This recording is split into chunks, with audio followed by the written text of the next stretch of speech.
G'day folks, this is Dragon. This is the second part of the series in making a homemade knife. We're out of Bob's place. So Bob set up a bit of a forge here. Bob, would you like to explain how you've done this? Seeing we can't afford the genuine article, we just dig a bit of a trench in the ground and that'll serve. And got a piece of pipe, old piece of car exhaust pipe, put a bit of mud in the end and drilled a series of holes in it. We'll set it up and we'll watch it as we go along. Right.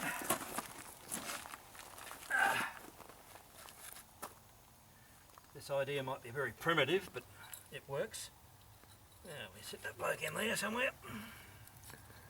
That's to blow air up through the charcoal. That's how we can blow air. I don't have the luxury of a proper blower or anything. Now I just get a bit of this clay sort of stuff and I'll just block this end up. And yep, that looks pretty good to me. And we just lay this. Just got an old. There's an airline blower nozzle wired up so it doesn't shut down. Just watch your foot there, yep, right. And we just put that just in. Okay. Now we've got a compressor running and I've got a regulator on it, so when we're ready we'll blow some air in gently for a start and then harder as we go along. Okay, and you're just using charcoal in this one, mate? Well, we started with a bit of starter wood and yes, just charcoal. All complements of my wood fire. That's in that, yeah. Yep. It's pretty. There's nothing special. You don't have to go buying special charcoal or anything. Because I must be a bit of a skinflint or something. You know. Use what you got, mate. Yeah. Yeah. Coke would probably be a lot better. But once again, supply of that around here is very limited. Actually, probably very difficult to get. And, we use what's at hand. And the trench in the ground is the next best thing to a proper forge, in my opinion, anyway. But it's good improvisation. Yep. Well, anyone can build one in their backyard. Yeah. As long as the neighbours don't complain. But we're not setting up a steel foundry or anything like that. So no. Yeah. All right, I'll go and get some starter wood and we'll light her up and we'll see how we go. All right, back in a sec, folks. Okay, folks. Bob's just lit up the timber for the start of the charcoal forge. We've got some air blowing in there at the moment, as you can probably see the height of the flame there. The air's coming out through the vent holes on that pipe that we showed you before. So we've got to let this burn fairly well before we start, putting charcoal on it, and we'll see where we go from there. Yeah, we'll let that sit there for 5 or 10 minutes and we'll be in business. Okay, Bob's just put some charcoal on top of that burning wood. So as it burns down a bit and charcoal starts to light up a bit, just keep putting some more on until it gets the required results from the charcoal. So as you said, probably about another 5 or 10 minutes. You can still hear the air hose going. And if you look just there, it's the air hose nozzle going into that round pipe, and then into the vented pipe, which he's used mud to seal that particular pipe there. That's just in front of you. So we've got to get a good airflow in under the charcoal. Okay, back soon. Let's buried, start throwing a knife into it. There. Nice and hot under there. Beautiful. Now, let's have a look at these knives. Don't know if you can see it on camera, folks, But we've got a nice clean flame coming off the top of that charcoal. Fortunately, we're out in the sun here, so it might not show up on the camera.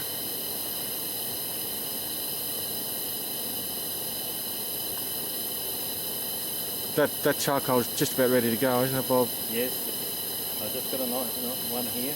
Yep. We want to put in. You want to show the way we have a look at your knives. Now I've done one in each direction. One's a right hand and one's a left hand. Now a lot of people will laugh at this, but you ask some left-handed people about it, and most knives don't sit comfortable in their hands. We'll show you later on when we straighten this that we leave some of that curve in this one and some of the curve in this one, and you'll find that you then have a right and a left hand knife. And yeah, alright, 90% of the people would laugh at it, but ask left-handed people about it. True. They'll true. tell you. Yep. Alright, don't stick your fingers in the fire. Not good for your fingers. I use a pair of multi-grips. And we just poke that in there. Put some a bit of charcoal back over the top. And of course we've got a very good anvil here that it's an old engine block. Not discriminating against Holdens, but that's a Holden V6 block that outlived its usefulness. Instead of going to the scrappy, we're going to use it as an anvil for straightening this sort of thing. Oh, good. Which is, it's not an ideal anvil because it's made out of cast, and if you hit it too hard it will break, like a lot of these things, but for what we want here at the moment, it is more than adequate. And you've already done some test runs on this too, mate, so, you know, yep. It's proved itself. Oh yes, it's proved itself. And what we're doing now, we'll heat this steel up until it's red, and then I'll just throw it on the floor and let it cool. That's what we call annealing them.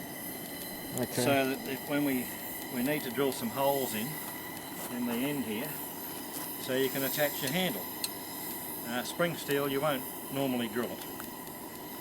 Yeah, you might if you've got a real special drill, good drills, maybe. But under normal circumstances it makes very hard work of it.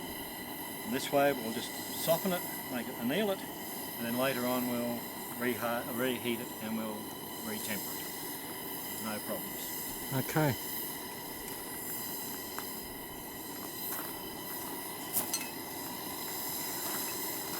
Just having a check, see how it's going. Yeah. No, not quite yet. Not quite? No, needs a little bit more. Needs a little bit more heat in it. It's happening. It's all happening. If you have a look, I don't know if you can see it on your camera there. It is starting to see the red starting to come up there already. Yeah. It's red. It's a bit hard to see in the sunlight, mate. It is a bit. Yeah. It's already starting to heat up nicely. You've got to keep an eye on it that it doesn't burn the steel, because steel will burn in one of this idea. And once it starts to sparkle, if you ever see lots of spark come out of it, sorry, but that bit of steel, throw it away. It's got too hot. Redemption. Yeah. That makes it brittle, does it? You can't harden it properly. Right, okay. You wind up with very hard spots, soft spots, and yeah, it makes it very difficult to do anything with it.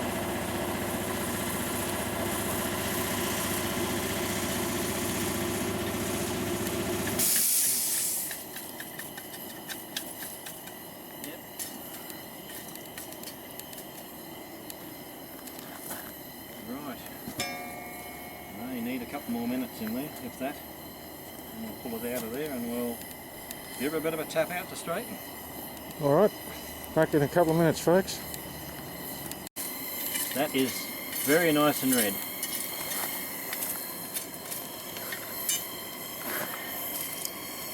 Ooh, it's a bit hot.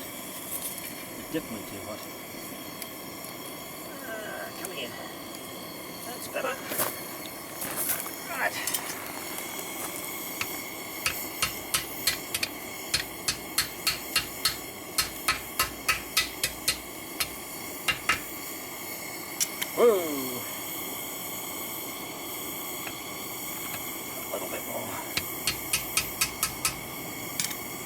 doesn't need a lot of hammering. Now we'll just lay that down. Don't stand on it, it's hot. And we'll put the other knife in.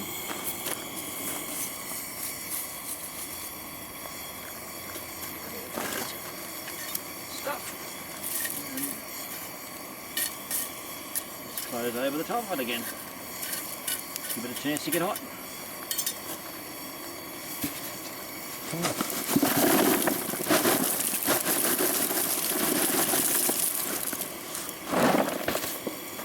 There we go. Okay. Okay, now this is one I did yesterday because it takes a few hours for them to cool down properly. Now we're going to drill some holes in here so you can attach the handle, because now that metal is soft enough to drill easily. Well, relative. So that's the annealing process we just did with that other one? Yes. Yep, Yes. okay. If you want to get real keen, you can always bury them in sand and all sorts of funny things, but I find just let them, lay them on the ground and let them just cool out. Yep. Alright, well, just using a standard bench drill.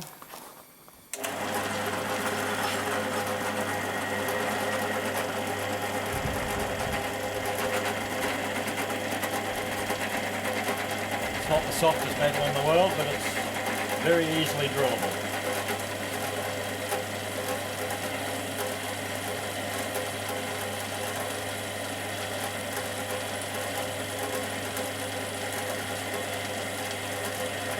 And those holes, drilling Bob, that's to put handles on. Yep, that's Yeah, how with you it. can attach the handles. Yep. You can either use rivets, bolts or whatever. Or if you wish, you don't have to put handle on at all and just bind it Yep. with rawhide or cord of some sort. As you see, it doesn't take much to drill. I don't know how some of these new import drills go. I think you might have a bit of trouble. This is still a drill. This drill will be, what, 30 odd years old. That's when they made the Still good. made reasonably good stuff. Yeah.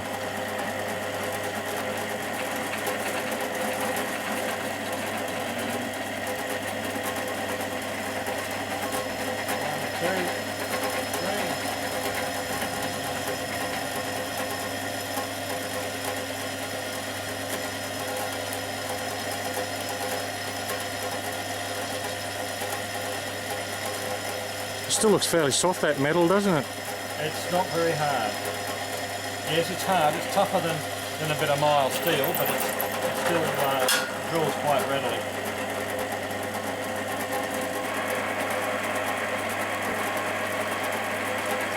If we hadn't annealed it, I would have been sharpening the drill, what, 3 or 4 times already. Right, so the annealing process softens it up a bit. Yeah. Yep. Sorry about the compressor here. The fire needs still a bit more air here. You found it, did you? Yep. Yeah, well there's the holes that we just drilled without any undue problems. That's about 1, 2, 3, 4, 5, 6, 10. That's 14 holes I've drilled with that thing so far, and it's still sharp enough to continue drilling. You know, so it's not as if it's it wears the bits out very fast. Okay. All right, better go. That didn't take long.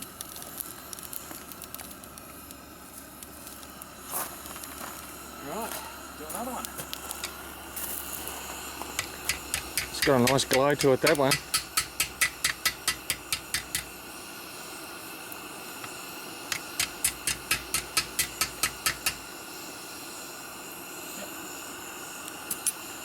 Another one. This is the left. This is the lefty, is it? Okay.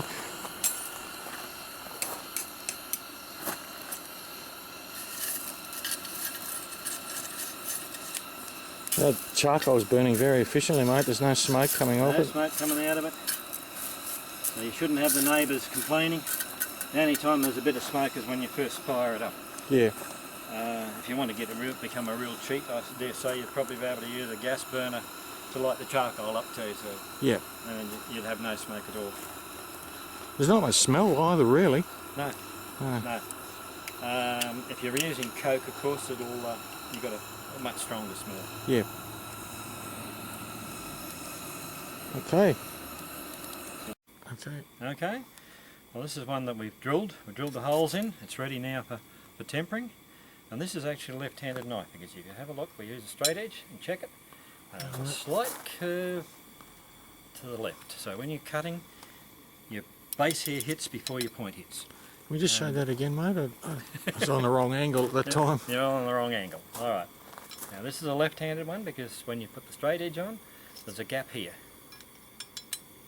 Not much. It doesn't need much. It doesn't have to be as pronounced as when we first started. Yep. Because when you're cutting with your left hand, you want this part of the blade to hit what you're cutting before the point. Okay. Well, so I've been told. I'm either, so I don't mind whether I'm left-handed or right-handed. I can use either. So yeah. So now we'll put this in the fire, and we'll get it up to a dull red, and then we'll quench it in some water. Now I use water around the place. It gives a harder steel. It does quench it harder. A lot of people use oil, which is fine if you've got neighbours who don't mind the smell of burning oil. But unfortunately in suburbia these days we get a lot of people that will complain about anything, anywhere, just for the sake of complaining. That's true. With the oil, mate, you've got to use a clean oil if you want to use oil. Preferably oil. Yeah. They do. The different companies do make actually a proper tempering oil, worth an arm and a leg, of course. Yep. But I have used engine oil, and it's found it quite satisfactory. But as I said, in suburbia, please don't use it, because you'll have your neighbours whinging to the council or whoever, and they'll jump on your neck. Yeah, that's right. And I find water, you just got to watch your temperature a bit more. You don't let this get as hot. You keep it a little bit cooler, and you get the same results. Anyway, we'll pop this in the fire. All right. And we'll see how we go.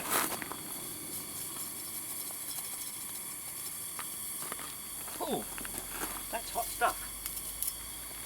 Still burning very efficiently. Oh yeah. And Bob mentioned before, we made some knives some time ago, and we used a drum. And it's fairly typical of a lot of the home forges.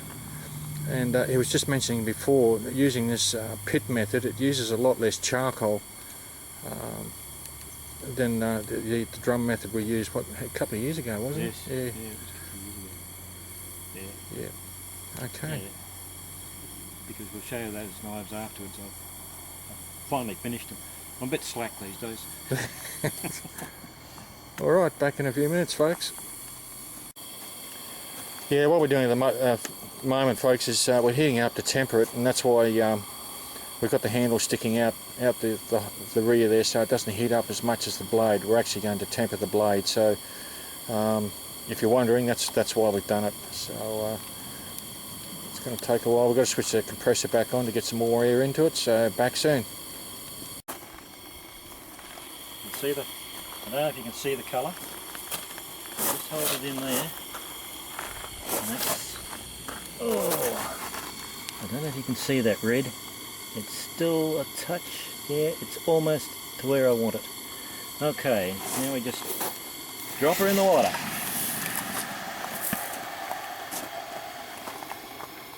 And this is one of the reasons why smithy shops are dark, isn't it, mate? Yes, so you can distinguish the colouring. When we're out in the open a bit like this, it's very, very difficult to tell. Yep. Alright, now, cool the other end. And we'll just check this for hardness. Just wait there a moment, I'll be back. What I use is a file. Yeah, it should be alright. I can still, with difficulty, file it, which means it's not too hard, because if you temper them too far, the idea that we had that part hot is that that's the piece that you use for carving meat or whatever, veggies. Yep. and this bit is a little bit softer, so when you're using it as like an axe, it doesn't break. Or splitting kindling and stuff like that. Yeah. Splitting kindling, basically, that's what it's very good for. Yeah. Right, now, I'll show you another knife I did.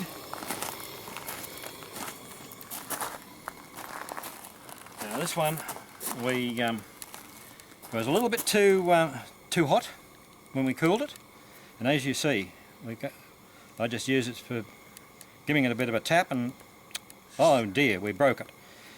Now if you look, this end files quite nicely. That doesn't. The file's just running over the top of it. It's not cutting it. There's no cutting going on. You can hear the sound. Yes. The sound of it's different. A different sound. So don't be disappointed if your first knife you wind up having it a bit too hot, and it will break. Trust me, they'll just snap. Jeez, that's snap like it's like glass. Yes. Yeah. But once again, it's a bit of trial and error. You may find at a later date you've done a knife and you think, oh, that is really too soft. Well, pop it back in the forge. Yep. And heat it, and everyone's got their own idea of red. I got my idea, and you've no doubt got your own idea. So, yeah. And just experimental. Oh, we got the compressor cake. Alright, back in a few minutes, folks. Okay, folks, this is another one we just put in the fire to temper the blade on it. In between shots, I'm also doing some of this. I'm learning this as well too. So it's been quite a while since I've done it, and Bob's the master at it, so I'm still learning it. You're a master compared to me, mate. So yeah, so that's another one we just stuck in there. I just put in there myself. So back soon. Okay, folks, we're just pulling this one out to be hardened. All right. I've got a bit. Now it looks nowhere near red until you put it in the shade. Oh, sorry. Yep. Still too. I harden them from in water, just a dull red. Okay. Gotta wait for it to cool down a bit. Yeah, that's pretty close actually. Okay. Yep, that'll do. Then we just drop her in the water. Conco. Whoa. Cool out. Drop a tea bag in there, mate. We'll be right. Tea bag? Anywhere for coffee? Okay. Okay. All right. Now, check the hardness. Fine file, and you'll find that's filing quite nicely. But as you get up here, you hear the file change its note. It's a little bit harder. And once again, it's going to be a bit of trial and error. See now, that doesn't take the burrs off very easy. But once you get further along here, look, cuts in no trouble at all. So that last bit you're doing is a little bit softer. Yeah, this is the bit that you will use for making kindling. Yep. And that's the one that you want pretty hard because you want to keep a sharp edge on it for when you're doing whatever you need to do in the bush to survive with. Yep. And nah, doesn't like it very much. It's pretty hard, that one.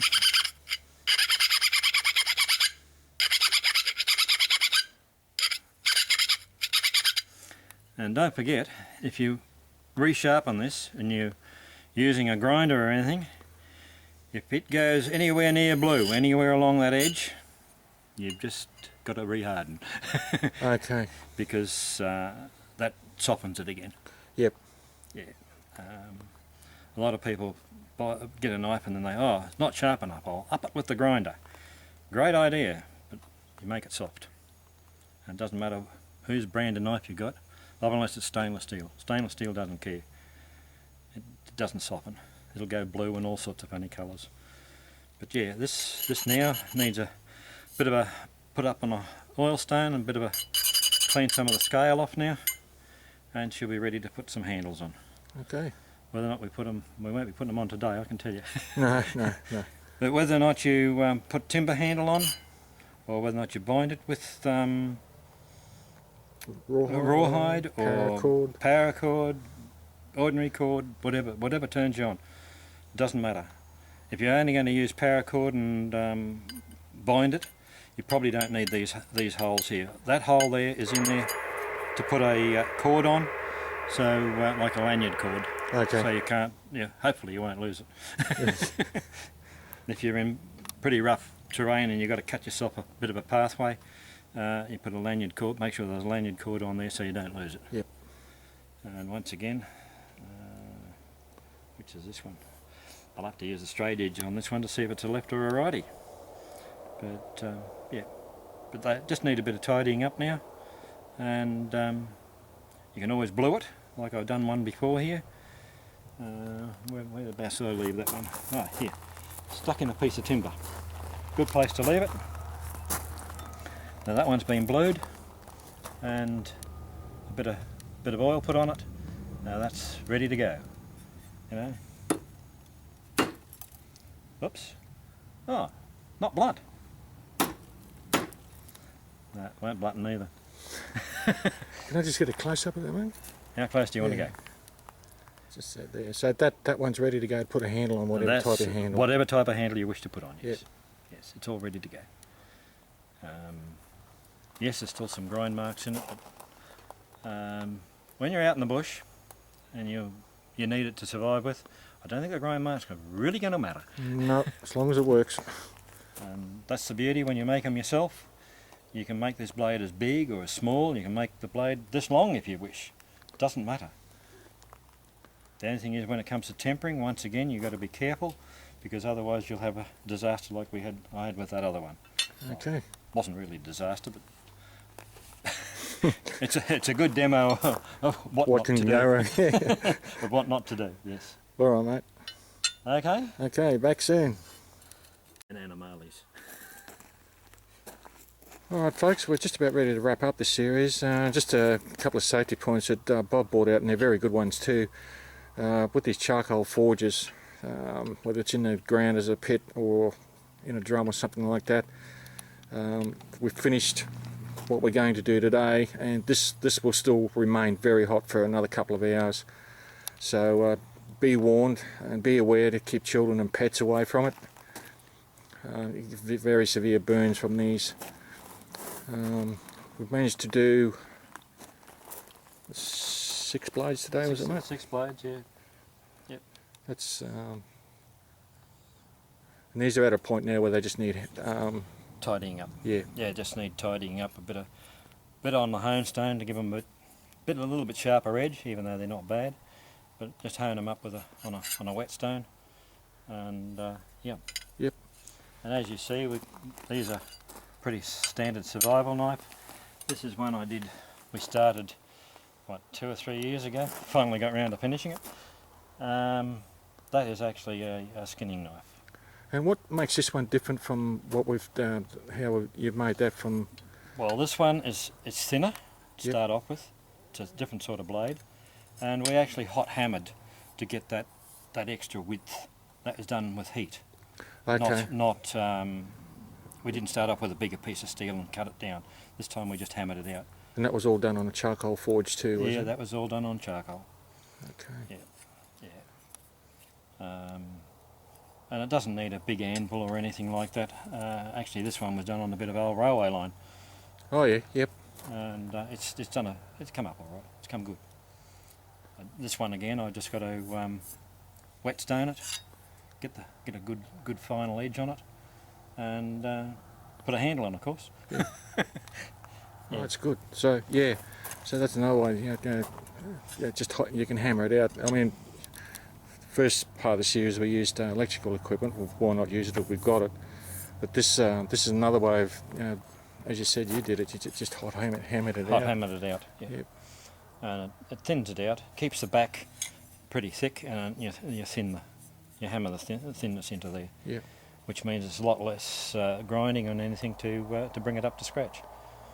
Okay, that's great, mate. Yeah. I'd hate to make these from scratch, I can tell you. Thank crikey for old cows. Well, thanks very much for that, Bob. That's all right. And yeah, in between snaps, I helped him out today. As I said, it's a huge learning curve for me too. So learned a lot today. Thanks very much. Thanks very much. Okay, folks. See you later.